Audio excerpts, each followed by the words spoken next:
So a common thing when starting the swap is the order of events that you want to put this on at. Now, there's no right or wrong way to do it. And this right here, this is a chassis I'm working on for a guy named James. It's a coilover, custom. Everything's all my product. Coilover forward link, coilover arms. I got some adjustment to do here on these upper arms. They definitely need to be a little longer, so I'm gonna work on that. But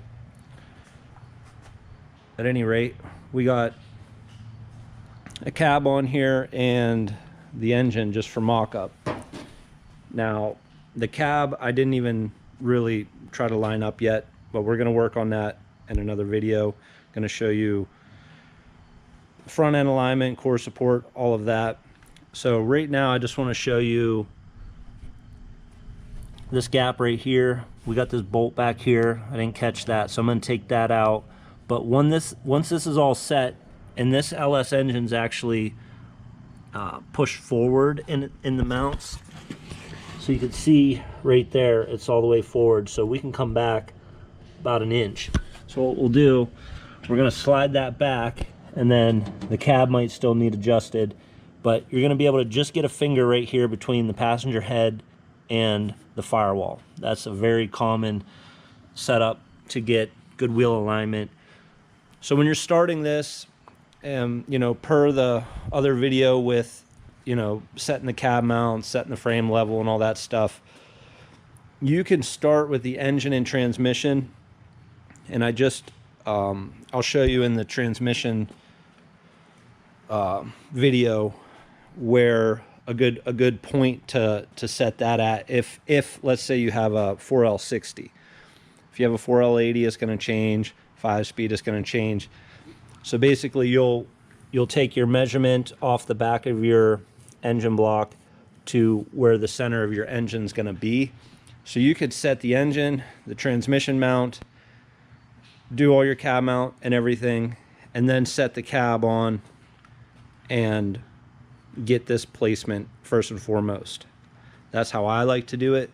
Again, there's no right or wrong way to do it, but the idea is to get those set and then get your front fender on, possibly the core support, and you're going to want to line up your wheels in the front, you know, like over here. You'll line them up to your liking. And these wheels are a little small, but that's the goal. You want to line that up to your liking there. And then once you have the front set, then you can work your way back. Running boards are not a big issue. Bed is easily adjustable, and then once we get the bed on, I'll show you in another video, we'll get the bed on. And a common question is, you know, how far away from the cab should it be? How high should it be? You know, from, you know, a lot of people want this measurement from there down, but it's not a very accurate measurement. So when you get your bed on and your driveline or, you know, your ride height set, you would just level your bed and then level your running boards, or if you want rake, you could, you know, tweak that by raising the bed and raising the running board if you want. There's a lot of ways you can get, you know, rake if your frame is running level. Now in this case, we're running pretty low with the coilovers, so we may bump them up, I'm not sure, but ideally when you're setting all your body and placement, it's good to do it at ride height, because the centering the wheels and centering the front, everything will look different at different heights. So like on an air ride chassis, that'll look a little different than when it lays out. So just keep that in mind when you're setting your body. You know, don't panic if something's not lining up, you know, how you want or whatnot. Everything is very easily adjustable. The biggest thing is getting your cab and engine placement and that front wheel placement in the fender, And core support, it's not a bad idea to start mocking up your core support. And you know, when you do that, even it's a good idea to put the hood on and just get a feel for how that's gonna want to line up. And another common thing too with when you're setting up your front is you want to make sure your cab is, you know, squared up, and that will really throw you off. I actually went through, I'll show you another video. I went down to Vegas and went over to a customer's truck, and we were fighting the front end, and it just so happens his cab wasn't mounted solid, and it was just the littlest bit out of square, and boom, the whole front just all fell together real nice. And we were fighting it for a while. And so keep that in mind. You want to make sure your cab is you know, this one's a little crusty here, but you could take a reference point off your rocker to the frame on the fronts and then go in the back. And sometimes it's kind of hard to get a good reading. You can open the door and come from the frame to the rocker, and sometimes when this rubber's on there, it's hard to get a good read too. But the idea from measuring from the frame to a nice solid point on the cab is it'll tell you if it's fishtailing or out of square. And once that's set and your front's nice and aligned, then you can work your way and do you know, everything else. Bumpers are last. We'll go over the bed floor and the different options to do that, because there's a lot of a lot of different ways to do that. But that's just a quick rundown on the order of events that I would suggest. You could, you know, if you don't have your cab and all that, you could still comfortably mount your cab, your bed mounts, and everything like that. Engine mounts, you could get in there.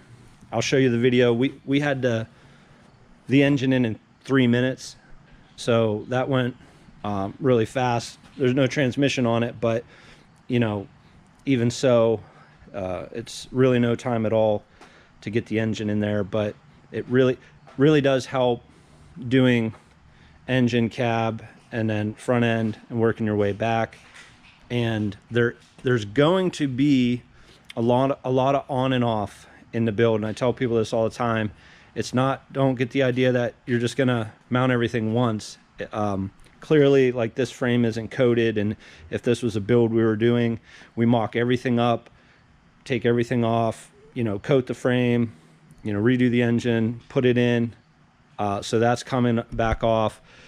At this point, when you are in mock-up stage, it is a good idea to have your transmission in there so you could cut your tunnel. Another note would be, before you try to plop your cab on, if you do have a transmission in there, you do have to clearance back there, like right back there and in the floor. And I'll show you in another video at another time kind of a good thing to do there. Just real quick though, you can make some relief cuts in the floor and then just kind of pry it back. Set your cab on there, and then you'll know right away if it's hitting. And then in another video we'll go over like driveline angle and stuff like that, and that will also, when you're mocking up, you know, dictate your transmission tunnel, where, you know, this is fuel injection. So again, ideally at your ride height, you want to set your angle.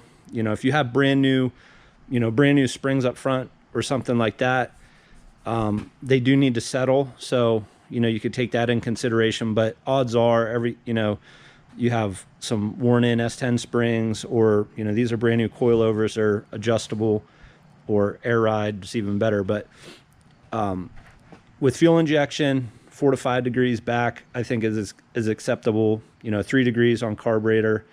You know, you could even go 3 degrees on this. Get your driveline angle, and then that's gonna, you know, dictate where your transmission tunnel is gonna be. So don't get overwhelmed. There is a lot of on and off, like I was saying, you know, especially if you're gonna shave and clean the firewall, do all your floor work or under the cab and stuff like that. So I like to do, you know, what a lot of people do is just mock up. You know, we're just putting everything in there, getting everything fitted up, and then everything's going to come off. And I do highly recommend you put the kit on before you send anything out to get powder coated. You just never know what you're going to run into. On this chassis, it's a newer one, so in the transmission video you'll see where in the transmission area they have this extra piece on the side. And you know what I would do is the C channels for my transmission cross member. But if you're running a 4L80, you're going to want to slide them back. But the way that extra piece is on the frame, they're not real flush, and it makes it stick up higher. So to slide that C channel back, it's going to be extremely tight. Probably won't even slide back. So you'll have to grind the frame down there. So things like that, where I like to think like way ahead. So if it were me, before I were to coat this frame, I would clean that side up. So then that way, if you do, you know, run a 4L80, you will have to move the trans back. But all the other ones, you should have some room to where you don't have to dismount the transmission cross member. So I'll go over that in, you know, jacking the frame up to get to the bottom bolts on the transmission cross member, and we'll go over in another video trimming these up nice and smooth, nice and flush, because right now they're just roughed in. We'll get the core support on. I'll show you how to cut the uprights, get them on. We'll try to get some fenders on. This side's really crusty, so we might not get the best alignment there. But another quick tip is when you put your fenders on, if your frame is level, then you know, make sure your cab's level, frame's level. Put your fenders on and then run a long level across your fenders, so you're leveling them this way. And then you set your hood on, and then that will give you a really good idea of how things are going.